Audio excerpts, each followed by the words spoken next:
Good morning, everybody. Welcome to the Hive. I'm David Steele and just wanted to get on here for the first time and say hello to everybody. The Hive is going to be a monthly, at first, well, I wouldn't say monthly because we're only going to do this for a month. So we'll call this one every other week podcast. How about that? And what on the podcast will you hear? Well, you'll just hear updates about how my training's going, throwing out some positivity out there to people in my life that I know, that I'm friends with, that I'm family with.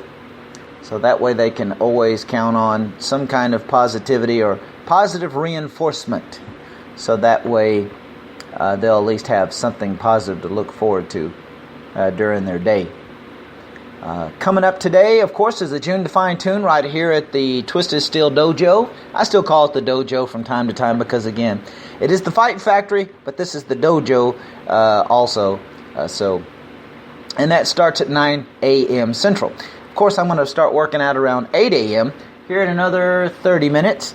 So that way I can get a good sweat going, get my heart rate pumping, and all that kind of good stuff. While I'm having one of my, and this is not an endorsement, this is not a commercial, I'm just telling you what I'm doing. Just got through eating a breakfast. Now I'm also drinking my Clear American strawberry, 0 calorie, very low sodium, 0 caffeine strawberry soft drink. It's clear. There's no caffeine in it or anything, from Walmart.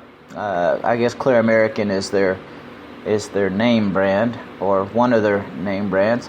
No calories, no total fat, only about 5 grams of sodium, no carbohydrates. So this is pretty much like flavored water. So it's clear like water. It's got a flavor, a very good flavor too, by the way. But anyways, just wanted to come on here and shoot the breeze a little bit. And if you're hearing this podcast, welcome to the Hive. Where you can find out where all the buzz is about. And I know that's a cheesy little... I know it's cheesy, but hey, you know what? I'm going to have fun with this thing. I did podcast before for my fantasy wrestling league that I had in the 90s. But I got very serious. I wanted to be very precise and uniform and blah, blah, blah. This is just going to be more fun than anything. So... and again, what I'm going to talk about on here, and I might have some special guests. I might have a special guest call in. Of course, my colleague, my partner in crime, Mr. Carl Todd in Fort Worth, Texas. I'm here in Rolla, Missouri, of course. So we may have Mr. Todd call in and say a few syllables, or we'll maybe read a text from him. Because he is the co-owner of the Twisted Steel Fight Factory. And he has his own little workout area that he calls the Twin Griffin Boxing and Wrestling Club, which I'm also a charter member of that as well. So, but anyway, what we'll be doing here on this podcast is, excuse me, that was unprofessional and unnecessary. But like I said, I'm gonna be unprofessional and little. Whatever else on here. This is to have fun. This is why I'm working out. I'm having fun working out. I'm losing weight. Of course, my goal is still as it was. 2017, obviously. I don't think I'm going to be able to reach the goal of having my one pro fight, or even finding out if I am capable of having a pro fight in 2017. This year is half over. And right now my weight has gone back up just a little bit. I like to stay around 212, 215. Right now I'm about 225, give or take.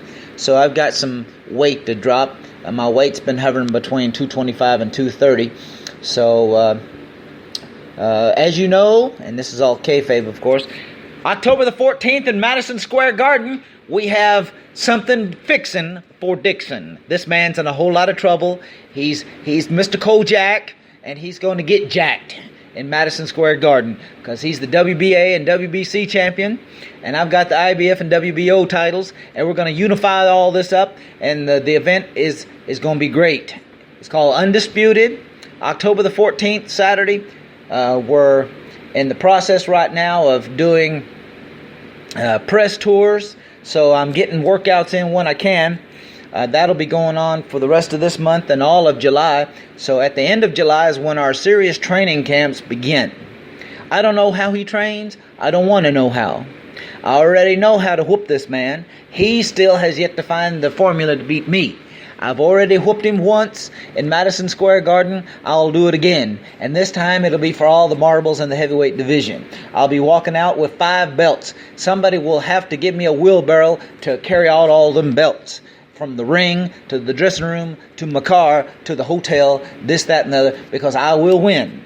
You know I'll win. I'm the champ already. This man has to prove it to me that he's worthy of beating me. I don't have to beat him. He must beat me. But I will beat him because that's just the name of the game. I will walk away from the Garden as the heavyweight champ of the world, the undisputed, the one and only, the man. No other man on the earth will be able to say that he's the champ because I'll have all the recognizable belts, all the reputable belts, all the titles that the International Boxing Hall of Fame recognizes as a world title. I'll have all of that. And I don't care anything about any other little offshoot organization, little mom and pop group, whatever. I'll have all the titles. Dixon, enjoy that WBA, that WBC, that Ring Magazine world titles. Enjoy them. Because very shortly, Kojak, I will take them from you and add them to my collection. And they will be mine once again. And then we'll find out what happens after that. So, with that being said, ladies and gentlemen, back down to reality and business. We're going to be working out 9 a.m. Central. I'm going to start up in about 25 minutes myself to get a good wind going, sweat going. And we'll go from there. So, ladies and gentlemen, it's been a pleasure this morning to get this first episode out of the gate. So, we hope to see you as visitors on here. Don't forget we're on social media as well. Facebook, Twisted Steel Fight Factory. Also on Twitter. We are Twisted Dojo on Twitter. So look us up on that as well. And also we're on YouTube. We've been able to piggyback onto the Ring Boxing and Entertainment YouTube site. So you can also see some live training there as well. So anyways, ladies and gentlemen, also the Ring Boxing and Wrestling, the Ring Boxing and Entertainment is also on Facebook as well. I think they're the Ring PPV, I think. So, but anyways, ladies and gentlemen, there's going to be major things happening. Building up to October 14, we'll be keen because I'll whoop that chump Dixon in the middle of that ring. You'll know it, you'll see it, you'll love it, you'll enjoy it. Because you know what I do. I'm going to dance. I'm going to dance 12 rounds on this fool.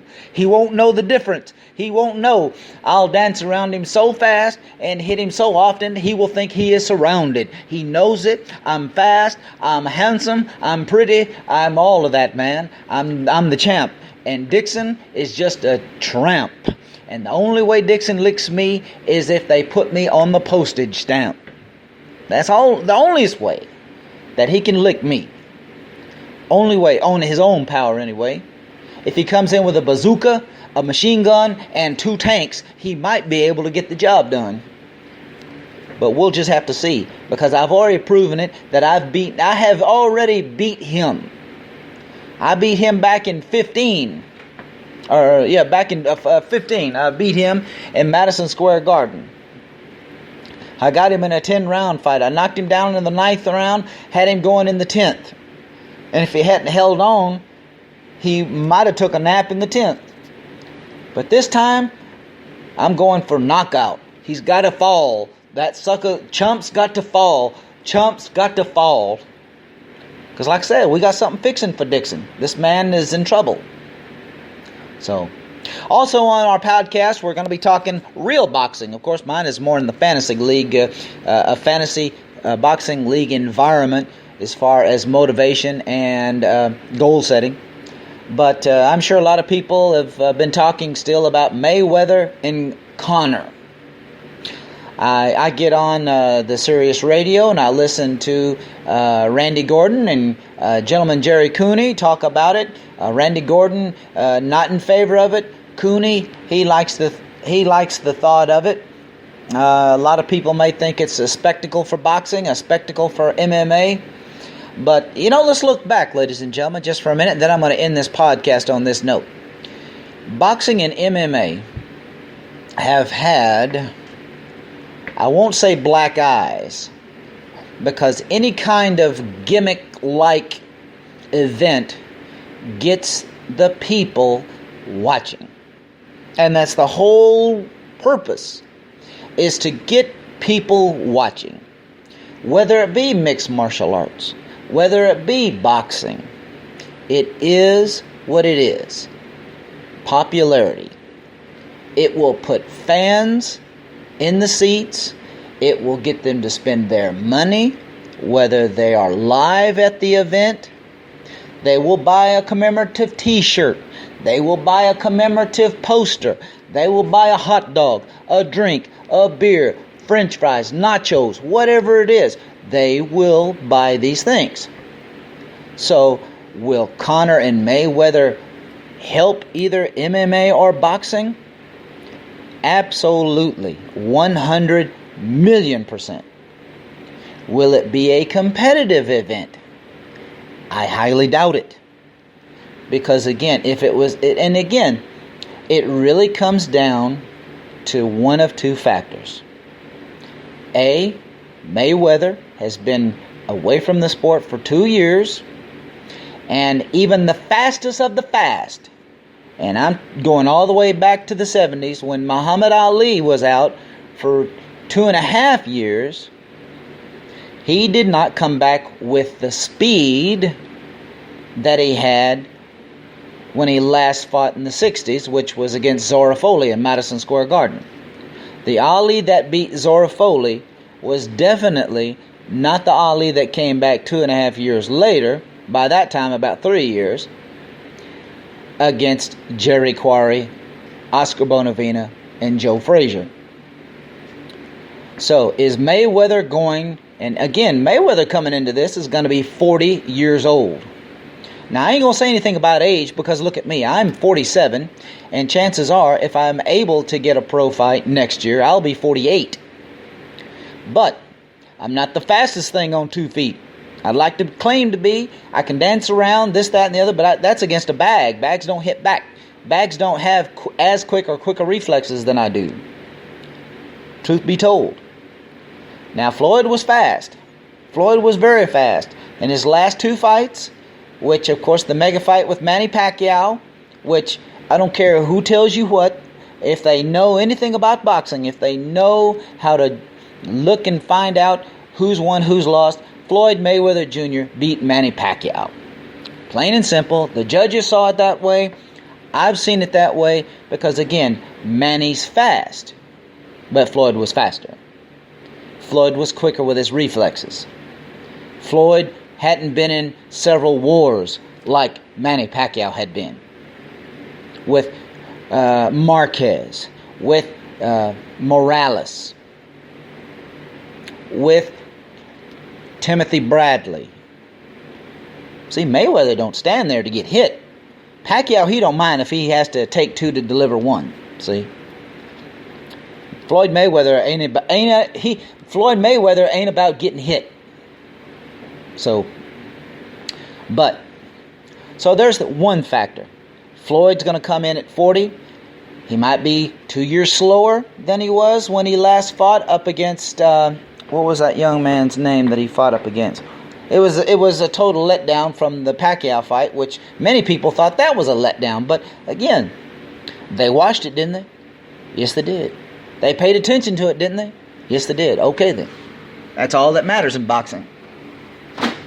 So, anyways, man, I can't think of that guy's name that he last fought. He totally it was a mismatch. Floyd was too fast. He made the guy look like he was standing still. I'm sure Floyd's had tougher sparring matches than he had with that last guy. And to be honest, now what I've heard through the internet and what have you, and